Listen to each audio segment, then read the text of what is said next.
ভারত, আফগানিস্তান, ভুটান, মালদ্বীপ, নেপাল ইতিমধ্যে জ্বালানি তেলের মূল্য বৃদ্ধি করেছে।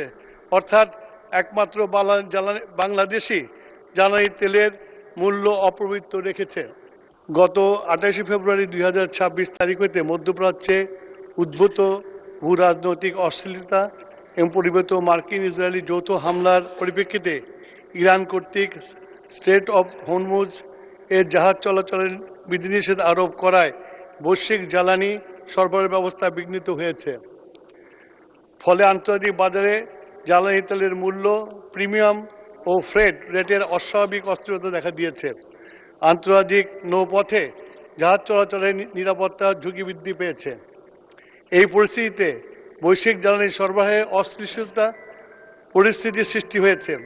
এত সত্ত্বেও সরকার সম্ভাব্য সকল উৎস অন্বেষণ করে দেশে সব ধরনের তেলের স্বাভাবিক সরবরাহ অব্যাহত রেখেছে। শুধু তাই নয়, বর্তমানে আমাদের জ্বালানি তেলের পর্যাপ্ত মজুদ রয়েছে। উল্লেখযোগ্য তেলের বর্তমান মজুদ ও আমদানি পরিস্থিতি নিম্নে দেওয়া হলো।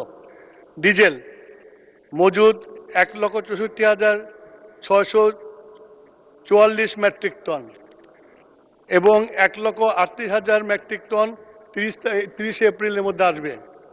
অকটেন 10,500 টন, 71,443 টন এপ্রিলের মধ্যে জাহাজ আসবে। পেট্রোল 16,000 টন, 36,000 টন আপনার এপ্রিলের মধ্যে আসবে। মধ্যবর্তী সংকটের ফলে বিশ্বের অন্যান্য অঞ্চলের মতো দক্ষিণ এশিয়ার প্রায় সব দেশেই জ্বালানি তেলের সংকট মোকাবেলা করতে হিমশিম খাচ্ছে। পাকিস্তান ইতিমধ্যে 50% পর্যন্ত তেলের মূল্য বৃদ্ধি করেছে। শ্রীলঙ্কার তীব্র জ্বালানি ঘাটতির পরিপ্রেক্ষিতে রেশনিং কর্মঘণ্টা কমিয়ে দিয়েছে। ভারত, আফগানিস্তান, ভুটান, মালদ্বীপ, নেপাল ইতিমধ্যে জ্বালানি তেলের মূল্য বৃদ্ধি করেছে। অর্থাৎ একমাত্র বাংলাদেশি জ্বালানি তেলের মূল্য অপ্রবৃত্ত রেখেছে।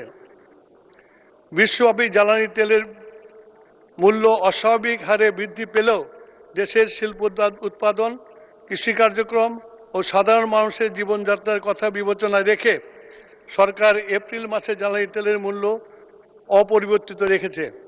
কৃষকদের ডিজেল প্রাপ্তি নিশ্চিত করতে সেচ কার্ডের ন্যায় কৃষি কার্ড প্রদানের বিষয়ে জেলা প্রশাসকদেরকে নির্দেশ প্রদান করা হয়েছে।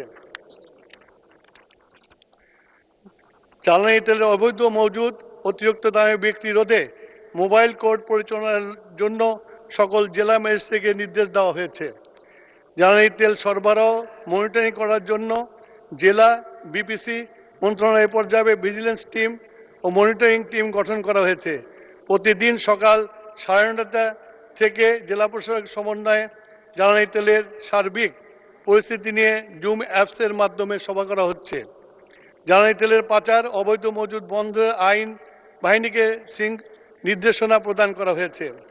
জ্বালানি তেলের সুষ্ঠু সরবরাহের লক্ষ্যে প্রতিটি ফিলিং স্টেশনে ট্যাগ অফিসার নিয়োগ করা হয়েছে। দেশীয় খনিজ সম্পদের যথাযথ ব্যবহার নিশ্চিতকল্পে বিভিন্ন উদ্যোগ গ্রহণ করা ও বাস্তবায়িত হচ্ছে। প্রাকৃতিক গ্যাসের সুষ্ঠু বণ্টন নিশ্চিত করা সহ দেশীয় গ্যাস ক্ষেত্র থেকে উপজাত হিসাবে প্রাপ্ত কনডেনসেট ব্যবহার করে পেট্রোল ও অকটেন ও ডিজেল উৎপাদন করা হচ্ছে।